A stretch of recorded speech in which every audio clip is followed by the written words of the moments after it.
nice to see you, my friend. Thank you so much for inviting me to be a part of this. Lauren, thank you so much for joining us today.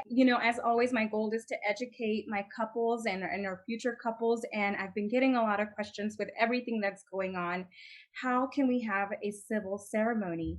And I thought, hey, let's bring in the experts because this is your expertise. So thank you so much for doing this for us. I have a few questions, but before we get started, tell us about you and your company and why you're so awesome. Well, thank you, Diana. You're awesome. I really appreciate you reaching out to me and including me in this interview in this process. So I'm Lauren, and my business is Lauren Sneed Wedding Officiant. Uh, Pretty straightforward. And basically, in the spectrum of wedding officiants, it's really easy to find people that are very transactional, and folks who will do packages that are sort of oriented around a generic ceremony where they plug your names in and call it customized. And my work is really different than that. I work with couples who really want to go deep and explore not only their relationship, but get really clear on what marriage means to them. So I have an in-depth premarital discovery process that I guide all of my couples through. And that leads to the creation of an original ceremony that not only tells the couple's love story, but that really speaks to the essence of who they are, and what they're building together as a family, which I then officiate.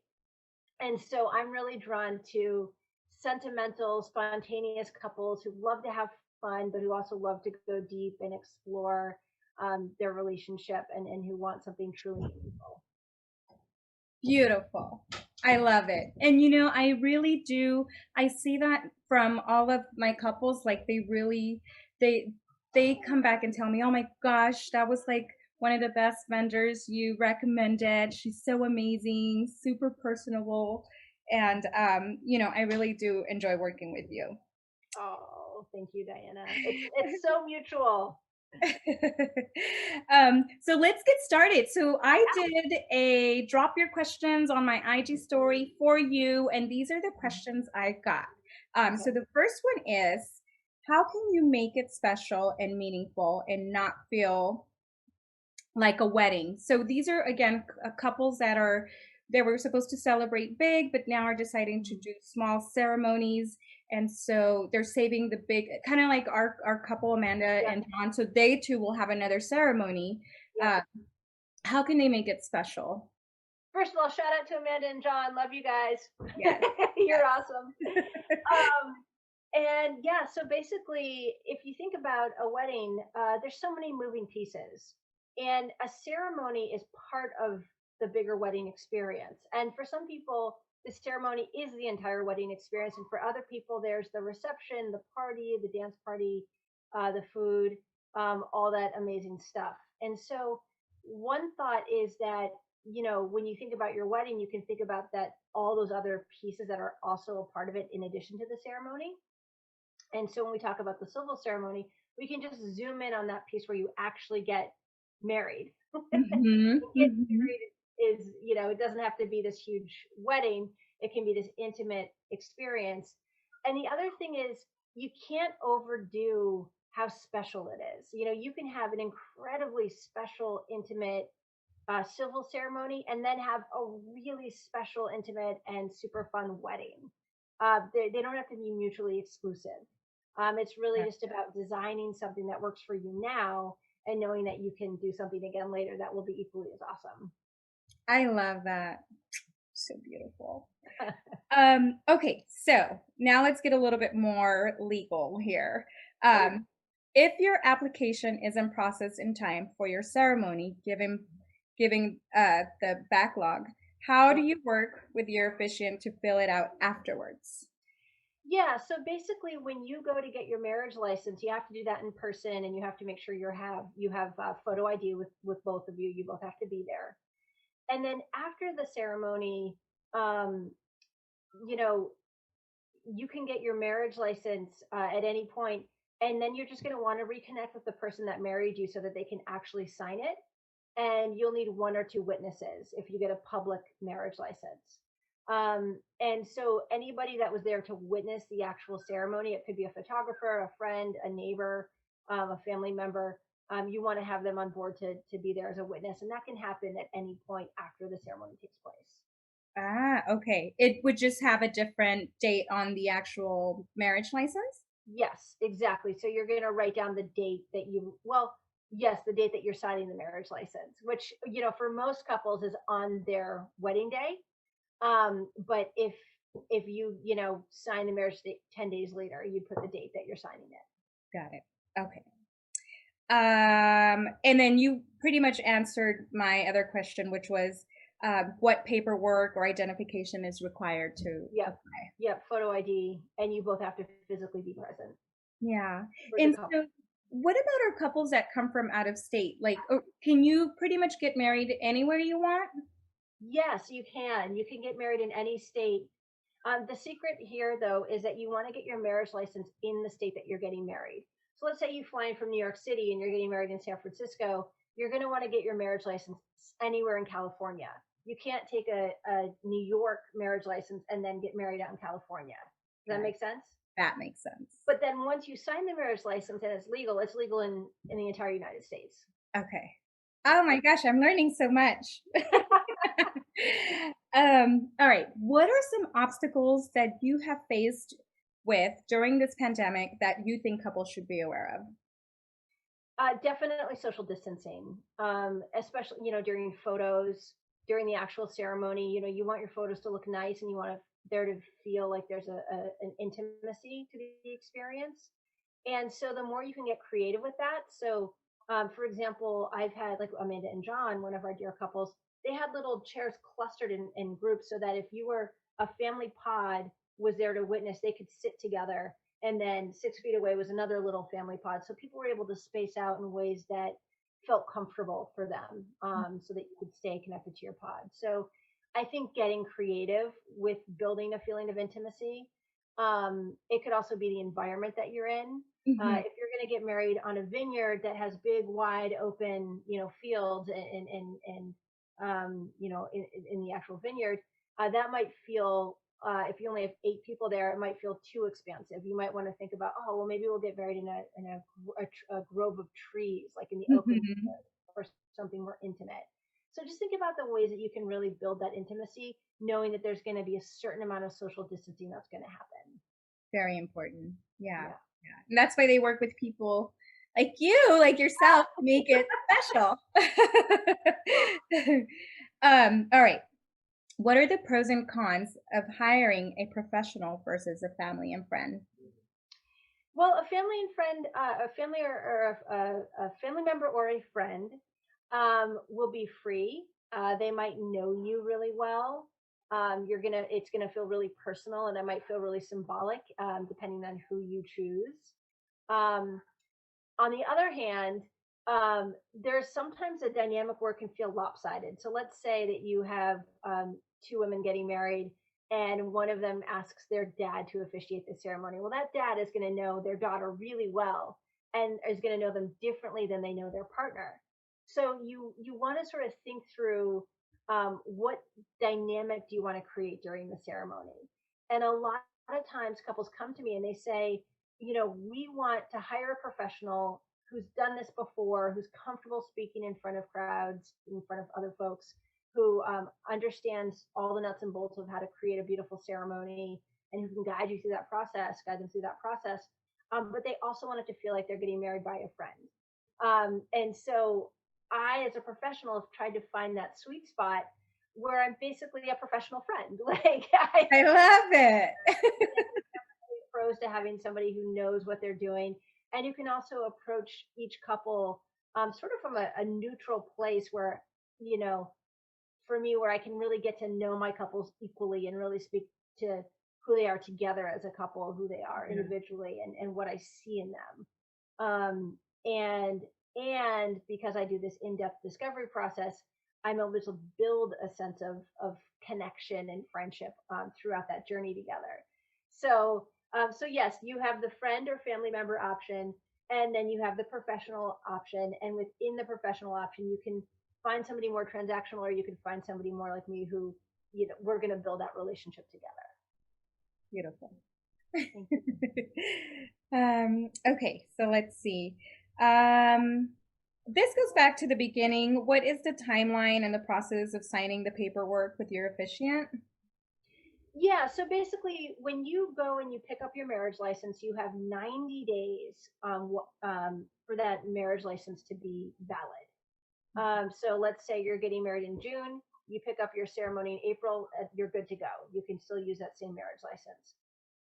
Once the marriage license is signed, then it's the officiant's responsibility to return it to the county clerk's office, and you're given 10 business days. So let's say you get married on June 15th, your officiant has until June 25th to mail it back in once it's been signed. Got it. Oh my gosh. So many great, great details. No, I kid you not. Like my couples will ask me like questions in regards to this, and I'm like, my expertise is planning, and this is why I was like, let's bring the professional onto this. It's I like, love it. I love it. Okay, so my last couple questions is, how can someone get ordained? Universal Life Church Ministry online. It's free. It's easy. You become a legal minister, and a minister can sign a marriage license, I think, anywhere in the United States. Definitely the majority of states, if not all of them, accept a minister as a person to sign your marriage license. So Universal Life Church Ministry online. Free. It's easy. Anybody can do it, and then you can sign the marriage license. Awesome. Can anyone perform a ceremony and not be ordained? Technically anybody could perform the ceremony, but they just wouldn't be able to sign the marriage license. Okay. And so ideally, you're going to have somebody that can do both. Gotcha. So technically, they would have, that family and friend do the ceremony, but then they would still have to go to the courthouse and do the legal. Yeah, you just have to go through the legal process. And the one criteria that I have as an officiant is, I have to personally ask the couple if they're committing to each other. That part in the ceremony where you say "I do." That's Mm-hmm. actually a legally binding moment. Where I'm looking for that affirmation to really hear from the couple that they are invested, that they're going to do this, that they're all in, Right. and then I sign the marriage license. And then technically, they can't say like Awesome. the ending, right? By the power invested in me, they can't say that if they're not ordained. Is that correct? Well, yeah, technically, yeah. I mean, that's part of what I get to say because I'm legally ordained and I can sign your marriage license. I say by the power vested in me, by the golden state of California, et cetera, et cetera. So that's kind of another legally binding piece. Yeah. Awesome. All right. Last big question here. What's the best advice you can give a couple or advices? Let it be about you. So I think that when people meet and fall in love, it's all about love. And they get engaged and it's all about love. And then you start planning a wedding, whether it's an intimate little civil ceremony or it's the great big wedding extravaganza. And suddenly it becomes about everything else: logistics, social dynamics, colors, food choices, location choices, budgeting. And somewhere along the way, couples lose track of what it's all about, which is it's about love. It's about your relationship. It's about what brings you closer together, and having a shared experience that connects you, that bonds you, that you get to cherish forever. And when you look back on your wedding in 10 years, I mean, I've interviewed hundreds of couples and I hear the same thing. Nobody remembers the meal they had, or, who sat next to who. I mean, those things definitely matter. But what people remember the most is how they felt. So design a ceremony, design a wedding that feels awesome for both of you. Let it be about you. Let it be driven by the things that bring you joy, driven by a vision that sparks excitement and inspiration for you. And make sure that it reflects who you are as a couple. That's so beautiful. Next time I get married, when I renew my vows, you're going to be my officiant. Oh, Diane, I'd be honored. And I think that what was I going to say on that note? You know, I think that people sometimes feel like they need permission to let it be about them. So I always tell my couples, be selfish. Let it be about you. You have permission. That's wonderful. You know what I love the most, just, throughout the weddings that we've done together and the years that I've known you, I can see your passion. I can see the love that you have for what you do. And I can see how much you really care about like getting to know your couples. Like even from like when we do rehearsals and everything is just really important to you. And I can absolutely see it. And Mm. anyone who hires you is just so lucky, and they know it. um so so these were just a few questions that I got from doing that Q&A on Instagram. I know there's probably way more to it. If there are more questions Mhm. from our couples and just anyone in general, where can people Mhm. find you? They can find me on my website, www.laurensneed.love. It's not .com, it's .love. How'd With you a get quick S. that? You can design it now. It's not just .org or .com. It's laurensneed.love. It's Um, and wonderful. and if your couples want to read reviews, they can find me on The Knot Okay. or on Wedding Wire. Just Google Lauren Sneed Wedding Officiant, and I will come up everywhere. Nice. And on Yeah. Instagram too, right? That's where you post Yes, like and I'm on Instagram as well. yeah. Absolutely. What's your handle on Instagram? At Lauren Sneed Wedding Officiant. Wonderful. Hard to miss. Oh my gosh. Thank you so much for doing this for us. Super helpful. Oh, Diana, I'm just going to sing your praises for a moment here. I've said this to you before. I'll say it to you again. You are a yes person. You are uplifting to be around. You're positive. I've noticed that even when things are chaotic and there's so many moving pieces, whenever I see you interact with your couple or anyone in the bridal party, you are calm, you are present, you are focused. You make them feel like there's not a thing to worry about, that everything's covered. And I know that when they walk away, you've got a million things happening all at once. And I see the behind the scenes. I see how the sausage is being made. I see the wheels of the clock turning. But when you're with your people and your couples, you give them your undivided love and attention, and that is priceless, especially Um, on your wedding day. You want Diana in your life. You want her there on your wedding day. She is the person that will guide you through this journey with so much care and intention and precision. And believe me, every detail will be immaculate and perfect. So yeah, I think that's your superpower, the ability to pull off an incredible ceremony with such accuracy and precision, but also to bring such love and care into that journey with your couples. Oh, thank you so much. That means the world to me. Like you just Oh, don't know. It does. It does. It's just rewarding. And this is why I do this. And I'm sure that's why you're in the industry as well. yeah.